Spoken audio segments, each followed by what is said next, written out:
Hi, my beautiful friends. We are back on this space, in this space, on this channel. I have not been holding true to my 2023 goal, which is to be here more often.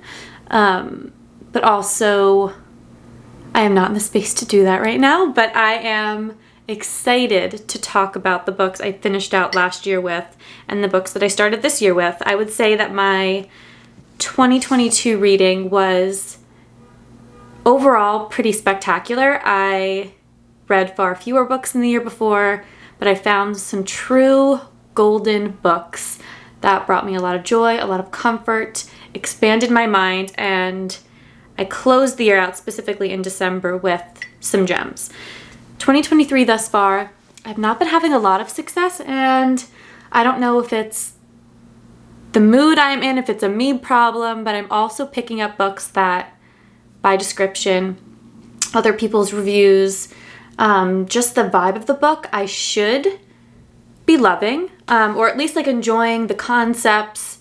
And so far I have been like striking out left and right. So I actually started rereading. This is a shocker. I started rereading Jonathan Strange and Mr. Norrell, which is like a 800 something page commitment, and I only finished it like 6 months ago. But I am craving something that I know I'll love, something that I know I'll get something new out of, even though I've read it really recently. I just need a win. I need a book win. So that has been what I've resorted to, but I am still hopeful that I'll pick up a book. But I think I am right now craving authors that I'm familiar with, that I know I love their work, because I'm sick of having just disappointing experiences with books. But it might be a me problem, but that's fine. But let's talk the books I closed last year out with, because some of them were really incredible, and I'm glad I read them because it just felt like long overdue. And we can start out with truly a classic, and this book actually smells amazing. I love it. This is The Hobbit. Unfortunately, my copy no longer has a cover. We have the other ones at home, the 3 Lord of the Ring books, but this was my dad's copy when he was a kid, and the covers of the other books are absolutely beautiful. They have like beautiful illustrations of the Shire, but something happened to me last year. I think I mentioned this before in another video, where I fell head over heels for everything The Hobbit and The Lord of the Rings, which is not typically something that I would feel really a gravitational pull towards. But I was just craving comfort. I watched the films for the first time last year. I guess I had seen them before, but it never really left an impact. But I watched all the movies last year multiple times, and I was just ready to read the books, which I've had in my childhood bedroom my entire life, and I've just never been interested in picking up. I thought they would be kind of impenetrable and really old-timey and kind of dull. And The Hobbit was anything but dull. It was an absolute joy to read. We are introduced to Bilbo Baggins and the Shire and his adventure. It is really short. I thought that, and that's just the wonders of movie making, that they made the Hobbit series so rich and had so much to kind of pull from this story. But I just found a lot of comfort in this book. It is truly a wonderful setup to this new fantastical world.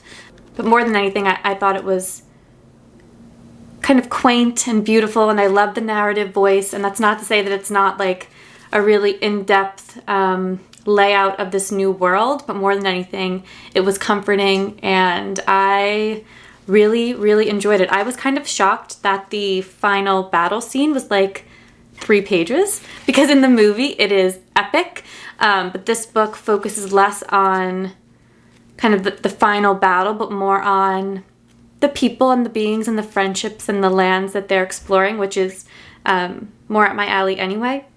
But I loved this, and I can't wait to read all of the Lord of the Rings books. I don't know if it is a hot take, because again, I'm not in the world of The Lord of the Rings, but I much prefer the Hobbit movies. So I'm curious to see what book of the four that I enjoy the most, but I definitely enjoyed this one, and it was perfect to read over like the Christmas holiday season. Then, a very different vibe, very different indeed. I read McGlue. This is Moshfegh's novella about a man who is imprisoned on a boat after it is believed that he has murdered his good friend and travel companion, and it is kind of an exhausting book for being so few pages. It is an exploration on memory and guilt and claustrophobia and confusion. He is in this fever dream. It is kind of grotesque and vile, as Moshfegh, you know, that's her go-to, and she does it well. He is struggling from alcoholism, and he is sweaty and dirty and locked in this room on this boat. He's getting sick all the time. He's confused, and he's kind of haunted by different memories, and the guilt that we associate with him from the beginning is kind of warped, and we get peeks into his mind, into his experiences, and I am glad I read it to kind of continue my Moshfegh tour of late. But I think because I had pretty recently read Lapvana, and that blew my mind, that this was a little lackluster. I enjoyed the sentiment, but I don't know that I enjoyed the reading experience. Then we read a book that I'm shocked I've never read before, and my English teacher mother was horrified to learn this, but I had never read Persuasion by Jane Austen. This is my mom's favorite of Austen's works. It is also the last novel that Austen is meant to have written. So this is one book that I actually have notes on because I am still finishing out my notes, my book notes from last year, because I am nothing if not a procrastinator. But, oh wait, this is the wrong page. Where am I? Okay. So in this novel, we are following the lovely Anne Elliot, kind of the forgotten sister in this aristocratic family who is kind of living above their means for quite some time, and they are forced to leave their home and rent it out to another family.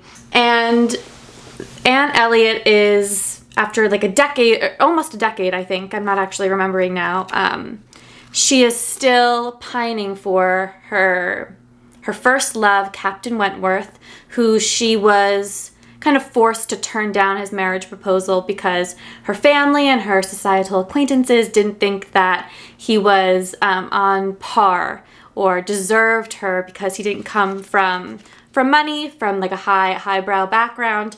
And 9-10 years later, she's still pining for him and regretting turning him away to kind of pacify her family. Their home that they rent to this new family is associated with Captain Wentworth, and now he is they're orbiting each other once again. And Captain Wentworth has actually become a very accomplished Navyman and probably made the wrong choice. So this is a classic romance, kind of a young love being reignited, and will they end up together? I enjoyed reading this one a lot. It is by no means my favorite Austen. I definitely feel more connected to Pride and Prejudice and Sense and Sense. But I enjoyed this nevertheless. I really enjoyed Austen's exploration of these different kind of silly people being really funny and ridiculous and prideful, and kind of the ability Austen has to laugh at her characters. I didn't feel so strongly about Wentworth just as a character. We kind of got very little from him. I needed more. I feel like why I feel so connected to Sense and Sensibility and Pride and Prejudice is that we are really enveloped in those characters' lives, in why they're attracted to one another, and all those really interesting conversations. And this didn't have that, but I still enjoyed it. And I am hoping to read more Austen this year. Kind of high drama but low stakes, which is always a safe bet. And then Obviously last year, the amazing Hilary Mantel passed away, and I am still working my way through her novels. I think, a lot more to read. I think I've read kind of her most famous works, but there's a lot of backlist titles I still need to read. I actually ordered The Assassination of Margaret Thatcher. I'm pretty sure that's the title. I ordered that one yesterday, so that should be arriving soon. But I read Mantel pieces, The Royal Bodies and Other Writings from the London Review of Books. So this is a collection of essays and letters by Mantel from the London Review of Books, where she dedicated many, many years of her life to writing literary reviews and critiques of other books. And this also helps me understand her interests and why she has written the novels that she has. There are stories on, of course, Marie Antoinette. I think there's a Cromwell one in here.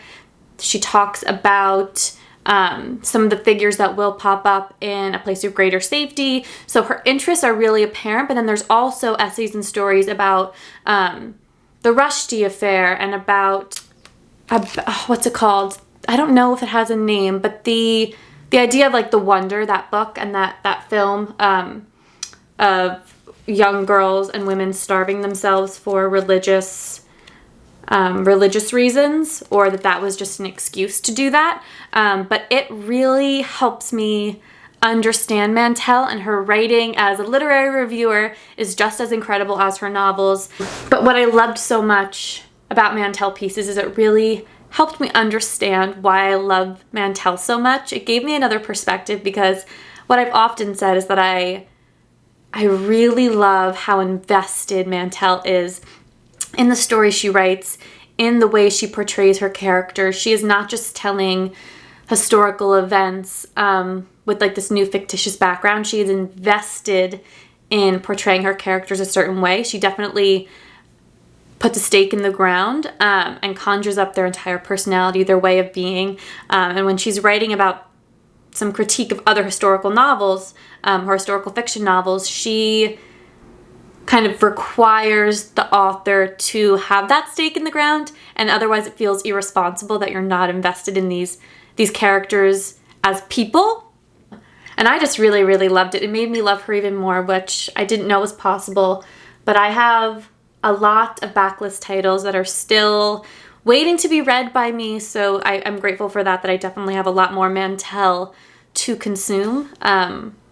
But I think she was one of the best brains out there. So I loved every moment of reading this. I got to have a peek into other historical figures and episodes that I'm not too familiar with the classic Mantel, brilliant writing and sharp opinions, and it was everything. So lots of tabs, lots of quotes that were incredible.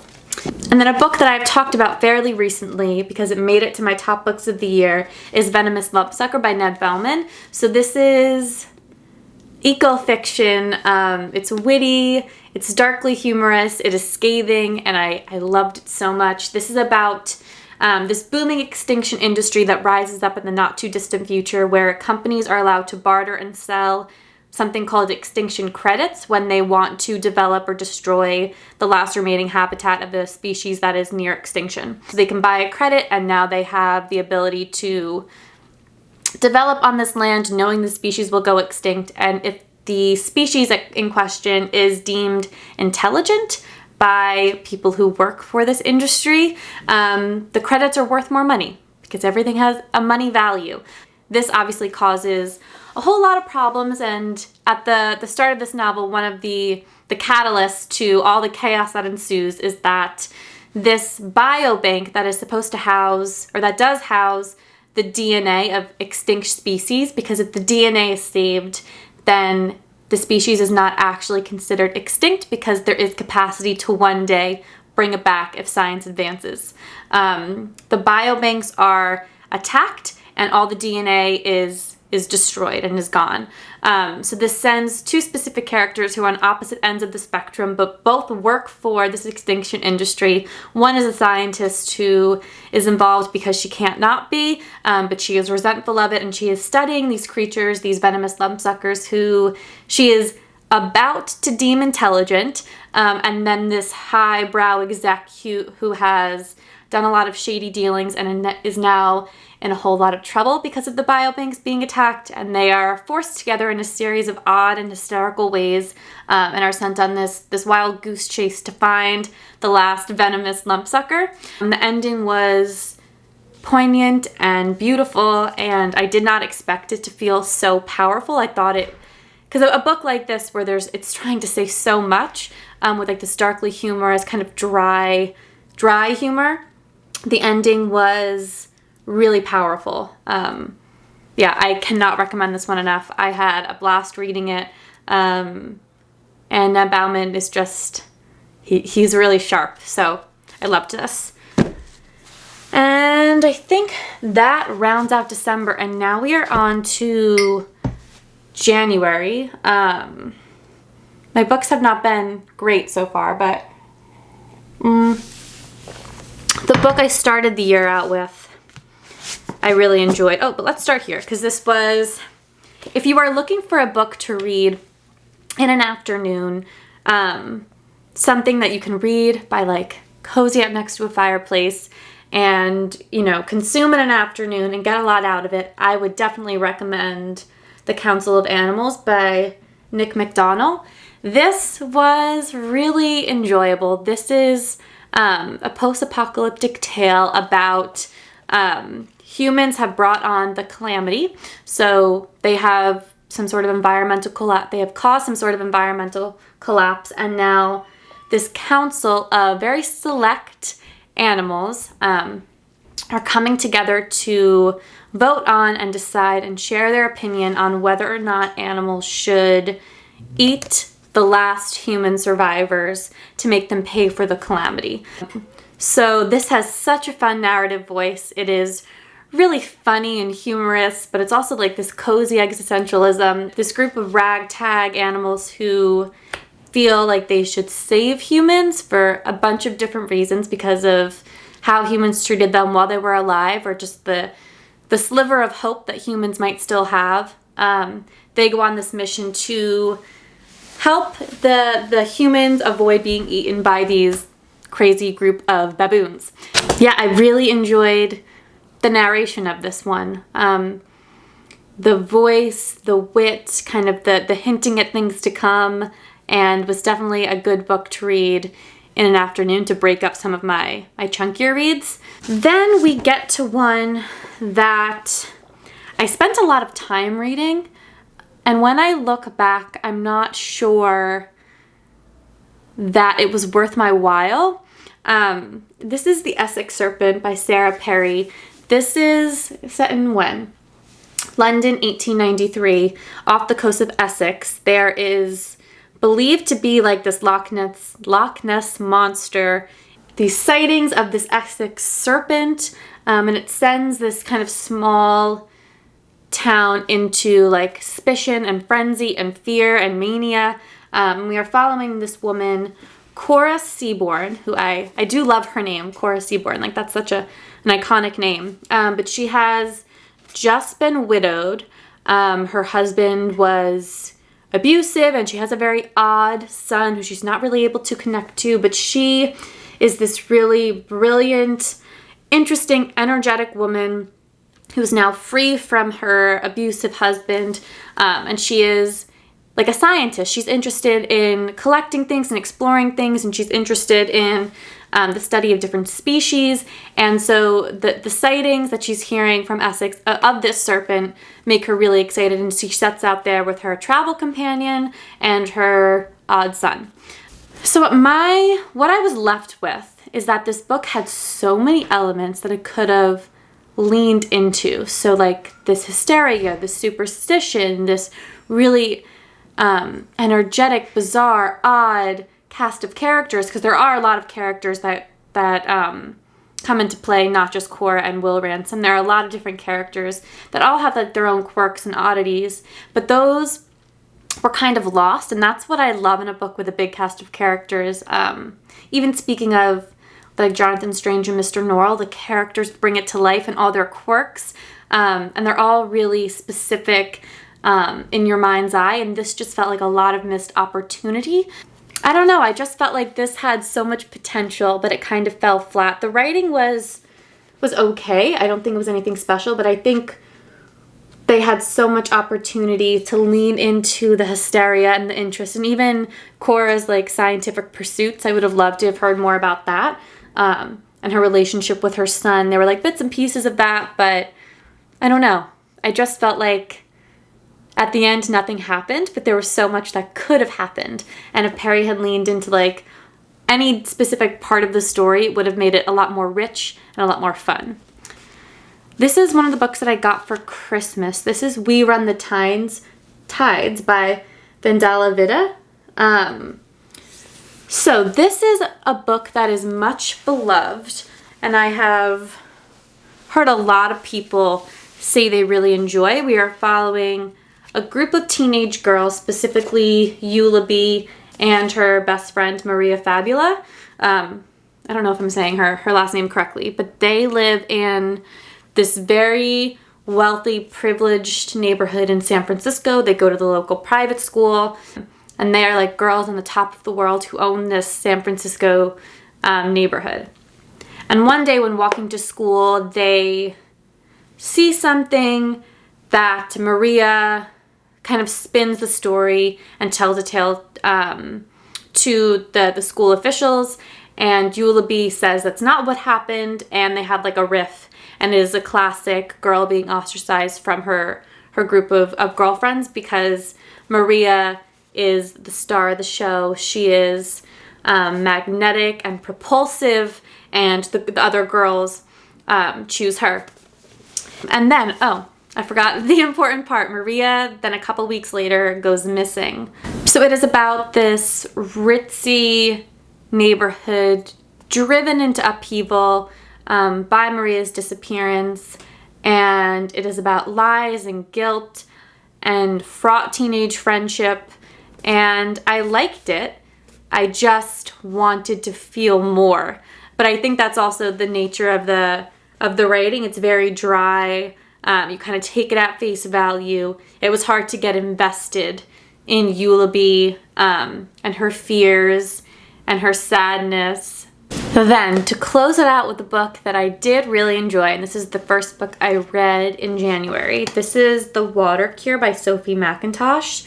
So this is a story about this island haven that a mother and father have set up as a haven for broken and damaged women who are fleeing society because men are toxic, and not just a mental toxicity, but it actually invades women's bodies, makes them sick, makes them damaged, and women come to this island for the water cure, for healing.